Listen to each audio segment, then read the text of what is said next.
Oke, baik. Kali ini kita akan belajar bab 3 konsep perencanaan struktur kayu. Seperti yang sudah saya sebutkan pada bab-bab sebelumnya, bahwa terdapat dua metode untuk mendesain struktur kayu. Dua metode ini pun sebenarnya konsepnya dipakai untuk mendesain struktur dengan elemen lain seperti beton dan baja. Nah, jadi dua metode tersebut adalah metode ASD atau Allowable Stress Design dan metode LRFD atau Load Resistance Factor Design. Kedua metode ini dikopi oleh Indonesia, yang ASD menjadi DTI, Desain Tegangan Izin, dan yang LRFD menjadi DFBK atau Desain Faktor Beban Ketahanan. Nah, pada konsep perencanaan struktur kayu yang akan kita bahas kali ini, di bab 3 ini adalah metode LRFD. Maka kita ingat kembali bahwa di metode LRFD itu terdapat 13 faktor koreksi yang akan digunakan nanti. Nah, itu akan kita pelajari secara mendalam di bagian-bagian selanjutnya. Metode perencanaan LRFD atau DFBK. Nah, ini konsepnya adalah N aksen lebih besar sama dengan NU. Nah, N aksen itu adalah tahanan nominal terkoreksi dari struktur kayu. Jadi ini tahanannya. Tahanan ini harus lebih besar dari beban terfaktor yang bekerja pada struktur kayu atau NU. Oke, jadi N aksen lebih besar sama dengan NU. Kemudian beban terfaktor itu merupakan beban hasil perhitungan dari kombinasi pembebanan yang bekerja pada struktur kayu berdasarkan peraturan pembebanan yang berlaku. Nah, itu NU, beban terfaktor yang ini. Nah, dari sejumlah kombinasi yang ada, maka digunakan nilai maksimum dari kombinasi-kombinasi tersebut. Adapun kombinasi tersebut yakni SNI mengaturnya ada 8. Tentu ini bisa dikembangkan lebih dari 8 karena ada beberapa faktor mengenai arah. Ya, kombinasi pertama itu 1,4 kali D tambah F. D itu beban mati dan F itu beban fluida. Kemudian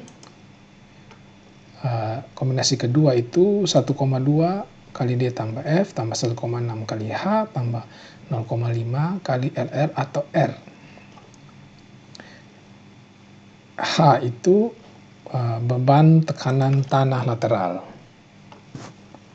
Kemudian LR itu beban hidup atap dan R itu beban hujan, ya, rain. Kemudian kombinasi ketiga itu 1,2 tambah D tambah F, 1,2 kali D tambah F tambah 1,6 kali H tambah 0,5 kali LR atau R. Hanya sepertinya ada kesalahan di sini. Nanti kita cek di SNI. Ya, kita buka SNI.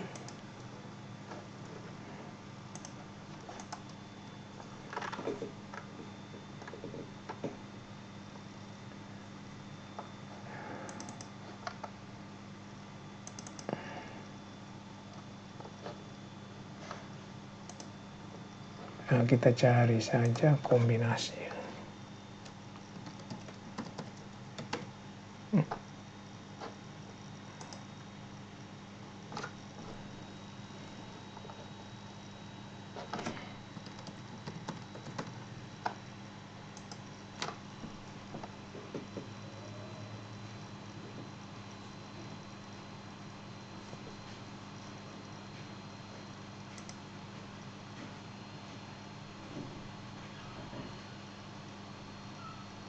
Ya, ada 220.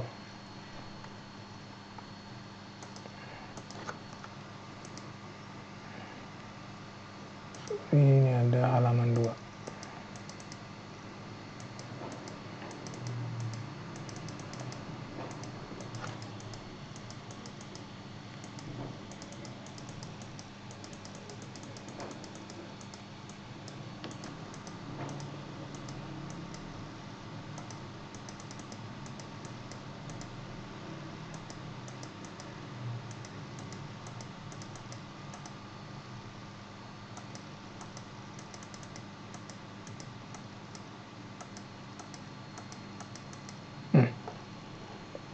0 L tambah H ya. Ini di kombinasinya.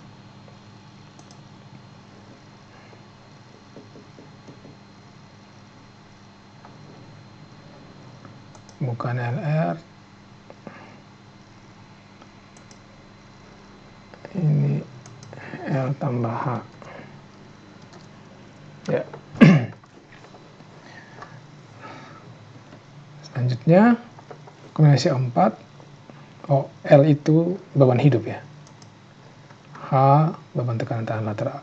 Selanjutnya 1,2 D tambah 1,6 LR atau R atau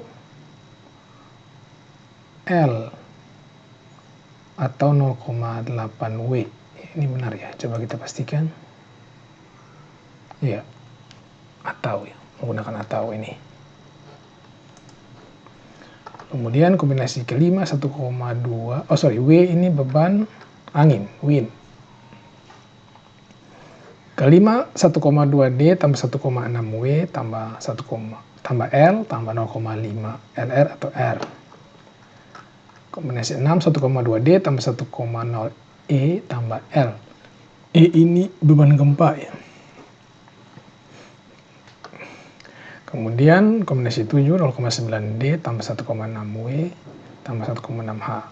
Ini kalau beban angin berarti ada 7,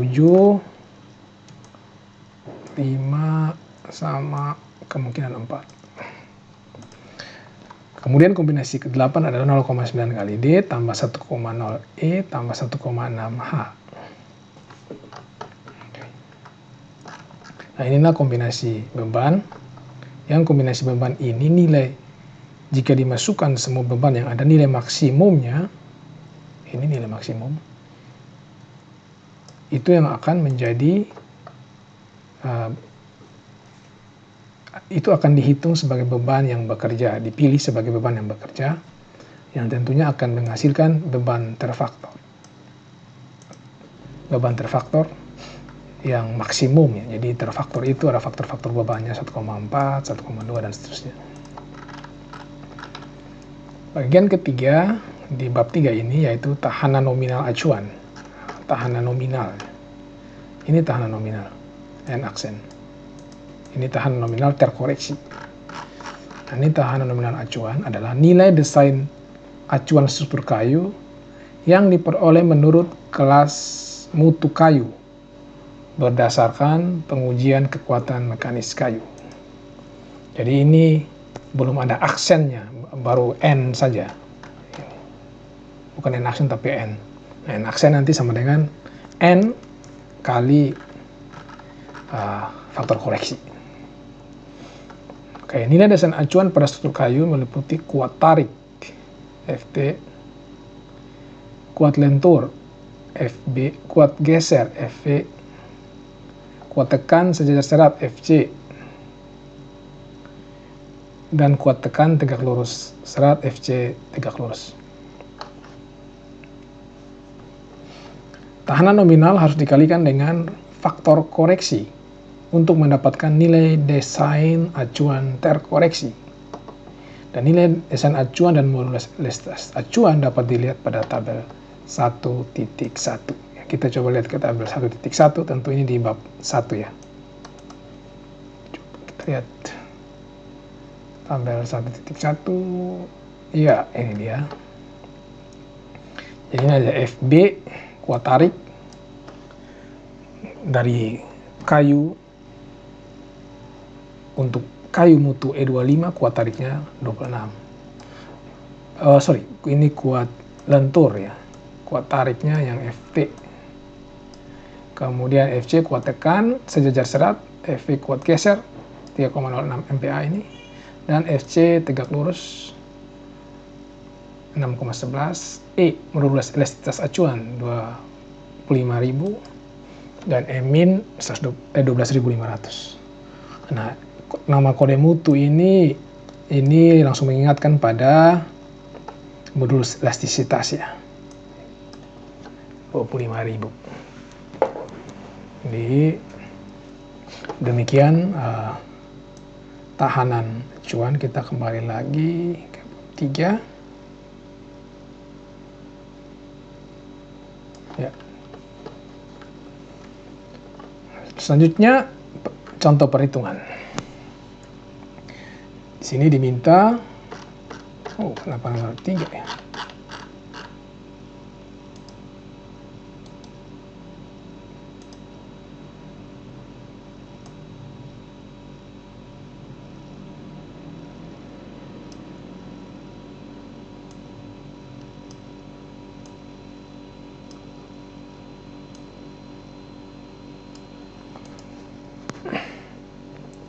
Diminta untuk hitung beban terfaktor dari beban mati D ya, sebesar 120 kN dan beban hidup sebesar 150 kN. Nah, penyelesaiannya ini diketahui D 120 kN, L 150 kN. Pertanyaannya, berapa besar beban terfaktor dari kedua beban? Maka kita kali beban yang ada dengan faktor-faktor pada kombinasi beban yang sudah diatur dalam SNI. Maka kombinasi 1 1,4 kali D jadi 120 sampai 168. Kombinasi 2 1,2 kali apa kombinasi 2 ya? D tambah F, tapi F-nya sama dengan 0, H juga 0, LR 0, R 0, maka tinggal 1,2 kali D saja. Maka 1,2 kali 120. Dan selanjutnya disesuaikan dengan kombinasi yang ada. Maka terakhir diperoleh hasil yang paling tinggi adalah kombinasi 3 sebesar 384 kN. Maka beban terfaktor maksimumnya adalah 384. Dan dari beban terfaktor ini nanti akan menghasilkan gaya dalam maksimum ya, tentunya akibat beban maksimum. Maka itu yang akan dipakai dalam perbandingan dengan tahanan. Ini kan beban. Nanti akan dipakai untuk dibagi dengan tahanan. Selanjutnya, hitung tahanan rencana yang harus dimiliki struktur kayu agar mampu memikul beban mati 200 kN dan beban hidup sebesar 40 kN.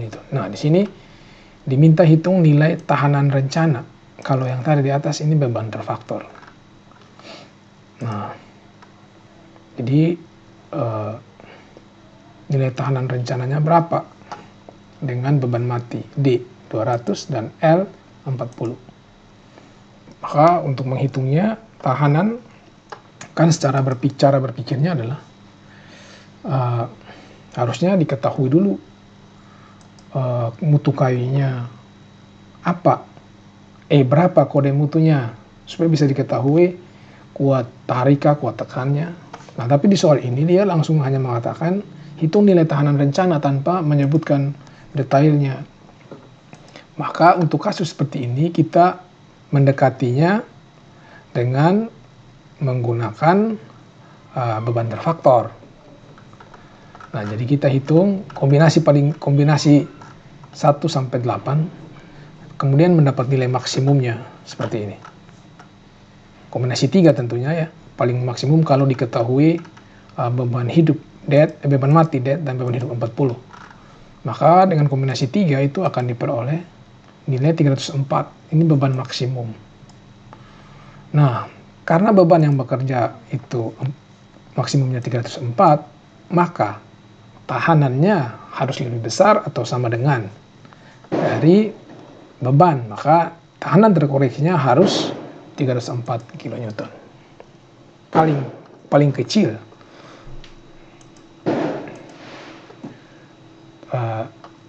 kecil adalah 304 kN. Nah, tentu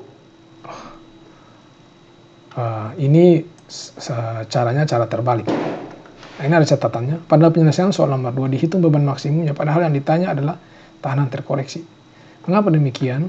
Jawabannya karena informasi yang diketahui hanya besarnya beban yang harus dipikul oleh suatu struktur kayu, tanpa menyebutkan kode mutu kayu yang diketahui kekuatannya, dan juga kayu dimensi berapa. Maka dengan mengetahui berapa besarnya beban, maka nilai tersebut menjadi syarat kapasitas kekuatan supir kayu yang harus disediakan untuk memikul beban. Oke.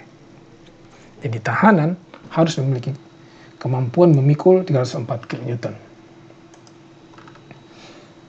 Oke. Nah, ini perencanaan batang tarik.